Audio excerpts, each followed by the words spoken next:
Hi guys, how you doing? Welcome back to the channel. Thank you very much for tuning in. Really appreciate it. Shout out to all the subscribers and big up to anybody new. Gratitude to you.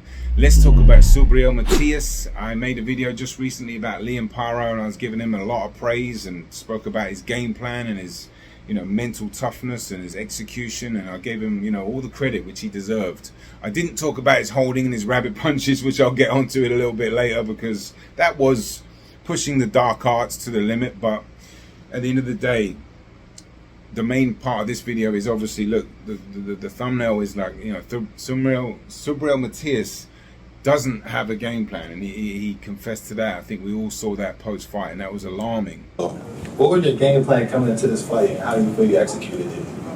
¿Cuál fue el plan de pelea y cómo crees que habías realizado ese plan esta noche?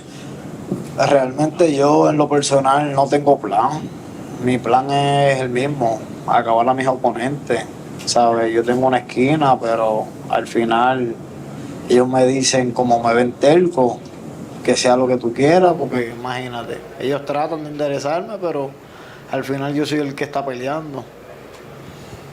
So, what I would say to that is, to be honest, I don't really have a fight plan when I go into it. At the end of the day, I have my corner that can give me advice, but they don't tend to give me advice because they know I will do anything anyway. And at the end of the day, it's me who goes into that ring and who's fighting. It really was at that level to not have a game plan.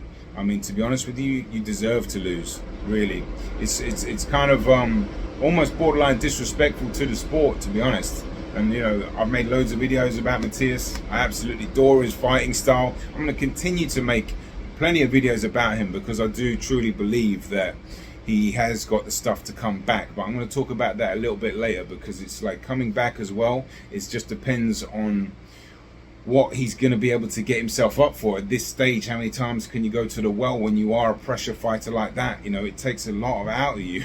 It really does. And he's got a comfortable lifestyle now. He's got a family. He's got some beautiful kids. Like, that's a tough ask to go back down that path to get yourself back up to the top. But he doesn't seem the type that is not going to want to redeem himself either. So you're in this tough spot really, where he is comfortable now, and people are saying, well, he got the money and he's got the fame and he kind of threw the fight away. There's a lot of theories out there. I was watching Offensive Stance a couple days ago, shout out to you.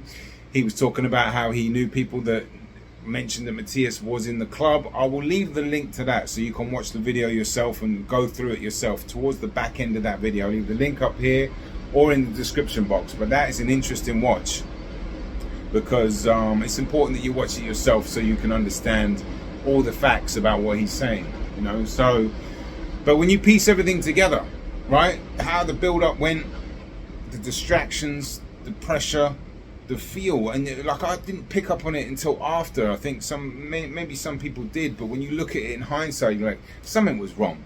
And the way he fought, he didn't fight the same way as we've seen him fight, and that's not to take anything away from Paro at all. Made a separate video about that, as I just said, and I've given him all the credit in the world, but we've got to be honest about the situation. That wasn't the same ferocious Matias. Question is, why not? Now, if he is in the clubs, shouldn't be there, obviously. If he's hanging out with celebrities or rappers or whatever, that's not advisable before the biggest fight of your career. Arguably, you could say the Ponce fight to win the world title is, but they're all big fights, but this is a homecoming, is a special fight, special occasion. And the fact he didn't have a game plan as well is absolutely mind-blowing. And the fact he doesn't really listen to his corner as well is absolutely mind-blowing. Subriel said that he wasn't listening to you in the corner. How frustrating is this as a coach? It gets frustrating, but I have to learn that with him I can't, a lot of the videos you guys see is me, pumped up. With him I gotta let him know. I told him, I said, hey, we need to throw more punches. We need to put a little more output out there. And he told me, I'm going to go and knock him out. That was his word. I'm going to knock him out. I'm going to knock him out. He either knocks me out or I'm going to knock him out. Because, at the highest level, you're never going to win a top fight. I say never because he did obviously win the title, but when you get to the upper, and Paro's still got a lot to prove now, to be honest with you. I think, to put himself in that bracket of like real top fighters. He had a great win, and there's still people saying that Matias is a better fighter, and I get that, because one win doesn't make you a better fighter than the other person. I mean, you know, there's plenty of examples. Vernon Forrest lost to Ricardo Mayorga twice, but he's still a better fighter. You know, I'm like, you know, Jeff Horn beat Pacquiao. It's probably not the best example, but you know what I mean. There's always fighters on a resume where like they just had the style to beat them, or they prepared well and they caught that fight at the right time. You could say Kostya and Vince Phillips. You could go down the list. Every fighter has had issues with a fight that they're better than. That's boxing, you know. That's just how it goes. Is he a better fighter than Liam Paro? Well, you know, probably. But was Liam Paro better on the night? Absolutely. Did he deserve to win? Yes. But we'll see what happens. We'll see what happens in the coming weeks and months, and see where Matias' mindset is. I want to just show you a clip that really kind of caught my eye in the Paro fight, right? It's like in the 2 or 3 times at the end of the round, right, where the bell goes and Matias is like, you know, gesturing to him.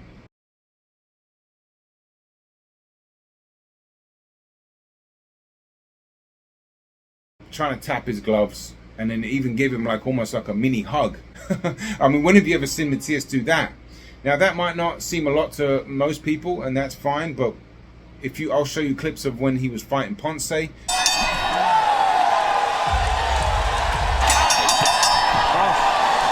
Matias. Oh man, I mean, this is special.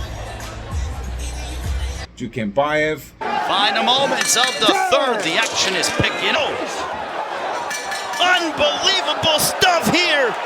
And I didn't do the Ergashev film study on that. I'll quickly see if he did that then. But you watch him, he's staring him down like, I'm gonna get you the next round, bro. That's what is on his mind. But instead, he's thinking, yeah, good round, bro. You might have got me there.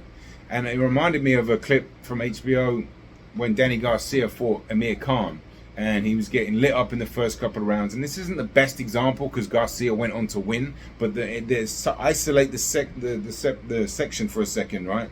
And Max Kellerman said this. Garcia gave a little sign after the second round. He tried to touch gloves. Like, okay, you got me, good round. And, you know, he makes a good point. Not that it's capitulation, but it was an acknowledgement that he's being bested. And maybe a little bit of an attempt to make friends. Because it is in that moment. You know, when fighters get hit and they smile, it usually means they're hurt. But they try to pretend they're not. So when you kind of throw your glove up there, it's like, yeah, man, well done. You kind of beat me right now. And, you know, it might not mean that much, but I've never seen Matias do that. And the hugging thing was just, where's the killer instinct there?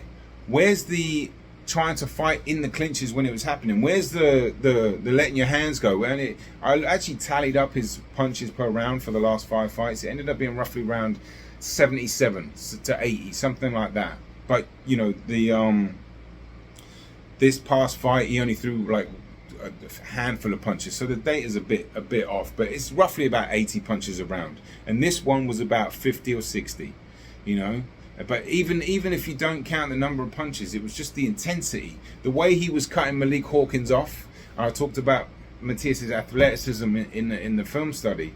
It's like he can really get from point A to point B and shut you down and cut you off with that passion and intensity. Like, I want to get to you and I want to hurt you. That's when you watch him fight. He's only thinking about really inflicting pain. And he said this before the fight. He wanted to make him suffer.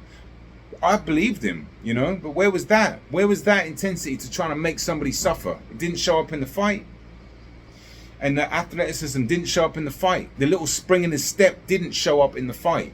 And is that because of what we spoke about? And it would make sense, all the things that he wasn't doing. No game plan. Was he out in the clubs? Was he drinking? You know, I don't know. But the preparation was obviously completely off. Now, I like the fact that they were very gracious in defeat. I respect that. You know, we win some, we lose some. It hurts, but we lost today. He knows he's a man. He's accepted the loss. He's accepted, you know, what it is. But I'll guarantee you that Matias is a fighter, is a human being, a man who's going to come back and he's going to do a lot better. I really do. And that's actually step one to taking a defeat is the psychological part where, you know what, I lost. And that's a very important step to make. And that's a good sign, because you get past that, then you can get past the next parts. You know, not every fighter needs to do that, but typically it's a very healthy thing to do, to acknowledge where you went wrong and why you went wrong, maybe. And he was asked if he would change anything, and I really liked his response too. He's like, no, you know, that was planned, that was written. Nada, ya lo que va a pasar en la vida está escrito, ¿sabe? Yo no soy quien para cambiar las cosas.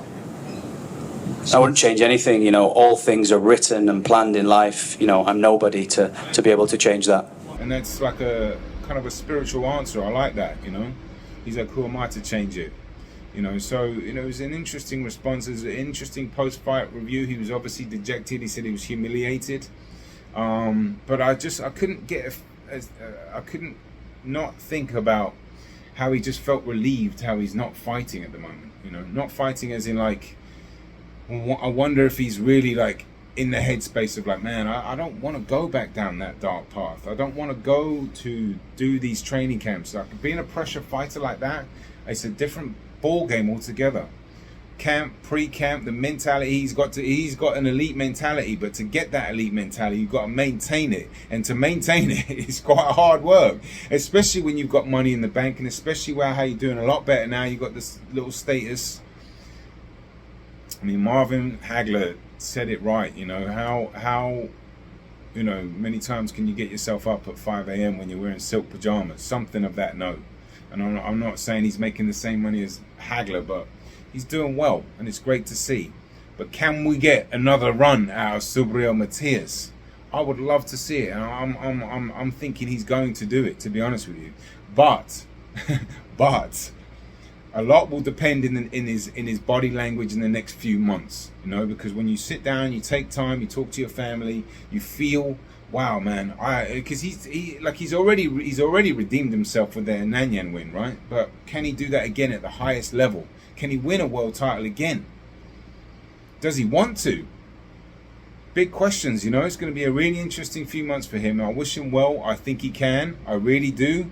I really do. He got to want it up here though before, because you can't make this operate without having that straight. When I say having that straight, I mean the distractions, you know, all the stuff we just spoke about. It's got to be down to business, and you got to show and take action towards it. For example, right? Different situation, but you know, I cover a Tim Tszyu quite a lot, and a lot of the reasons are why, because I see such a powerful heart, special heart in both guys. And Tim Tszyu just came off a loss, and I know I'm making a video about him tomorrow, but circumstances were different. He fought his heart out, he did the best he could, he prepared, so it's not the same thing. But he's right back in the gym, and he's right back trying to fight Virgil Ortiz. I know that fight fell through, but he's out sparring with a cut head, told he can't, you know, spar. He gets the fight postponed, and he's still like, I'm coming back. He's out running. I saw one of his stories. He's out running at like 4 a.m. with like a light on, breathing heavily. I'm like, damn, he really wants to be great. And I wonder if Matias's legacy is being altered a little bit. Not altered, but I wonder if it's had a little bit of a change of direction, and from the comfort, because of how savage his life has been. And I don't blame him, by the way. I'm not trying to blame the guy. That's why I'd love to put more light on how special these fighters are as human beings, because what they go through is just something else. It really is. But that's it from me. I wish him well. We'll be following him in the next few months. I'd love to see some interviews and just to see the zeitgeist of his spirit, because I would love to see him come back. I really would.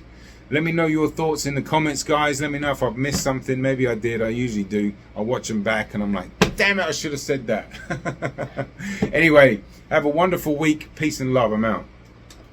I'm not a fan of shows like the ones he came out to. I'm not a fan of those type of things. I like humbleness. I like for fighters to come out. I don't like artists being with fighters, but it's part of it. He's in his hometown. He's in front of his people, you know. But I mean, it was just the out punch. Even though, you know, I mean, it was a close and a good fight. Maybe, you know, just keep some people away. You know, at the time, it's, you know, we're blessed to have this fan base, but you know, just kind of You know, just like when we fight out that it's not here, you know, where it's just the team and he's focused and things like that. He's not worried about artists. He's not worried about, you know, pleasing the crowd. So, you know, that's what I've learned today.